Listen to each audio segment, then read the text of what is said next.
اچھا بھائی، یہ پرچی کسی نے بھیجی ہے، وہ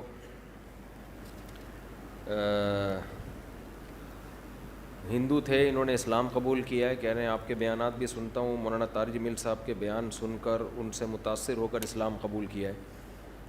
تو یہ چونکہ بہت سارے غیر مسلموں کا مسئلہ ہے جو انہوں نے پوچھا ہے کہ اگر گھر میں کہتے ہیں میں شو کر دوں گا تو بڑے مسائل کھڑے ہو جائیں گے، گھر والوں کو بہت تکلیف ہوگی، خاندان میں مسائل ہیں، تو میں اپنے اسلام کو کیا چھپا سکتا ہوں؟ تو دیکھیں، اس خوف سے چھپانا کہ گھر والوں کو پتہ چل گیا تو ان کو درد ہوگا، تکلیف ہوگی، یہ تو کوئی شرعی عذر نہیں ہے۔ جب میں نے دوسری شادی کی تھی میرے سارے خاندان کو بہت تکلیف ہوئی تھی، سب کو ہوتی ہے۔ تو اب آپ پہلی شادی کریں تو بھی تکلیف ہوتی ہے آج کل، آپ اگر پہلی ٹائم پہ کر لیں نا تو سب کو تکلیف ہوتی ہے۔ ابھی کوئی عمر تھی تمہاری شادی کرنے کی؟ لوگ اس طرح بات کر رہے ہو۔ تو اگر آپ نے اسلام قبول کیا ہے، آپ بتائیں گے تو گھر والوں کو تکلیف ہوگی اس سے، تو یہ کوئی شرعی عذر نہیں ہے، ان کا تکلیف ہونا غلط ہے، بھائی کیوں ہو رہی ہے؟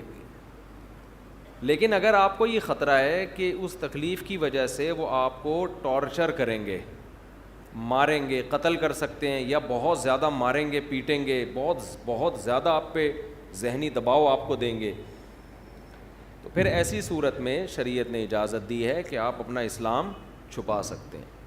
الا من اکرہ وقلبہ مطمئن بالایمان، قرآن کی آیت ہے کہ جس کو زبردستی مجبور کیا جائے کفر پر، تو دل میں اگر وہ ایمان لے آتا ہے تو ایسی شدید مجبوری میں زبان سے وہ اپنے ایمان کو چھپا سکتا ہے۔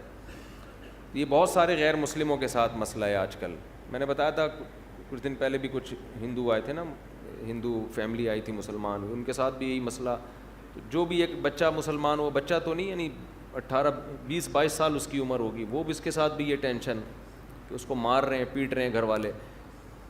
تو ہندوؤں میں یہ شاید زیادہ ہوتا ہے، عیسائیوں میں میرا خیال ہے اتنا نہیں ہوتا۔ عیسائیوں میں بھی بہت مسلمان ہوتے ہیں، جو میرے ہاتھ میں کبھی کوئی مسلمان ہوا ہے تو ان کے گھر کی طرف سے کوئی عام طور پر کوئی ٹینشن نہیں ہوتی، تھوڑا براڈ مائنڈڈ ہوتے ہیں لگتا ہے کرسچن لوگ۔ تو اب مسئلہ یہ ہے کہ ایسی مجبوری میں آپ اپنا ایمان چھپا سکتے ہیں۔ روزہ رکھ لیں، آپ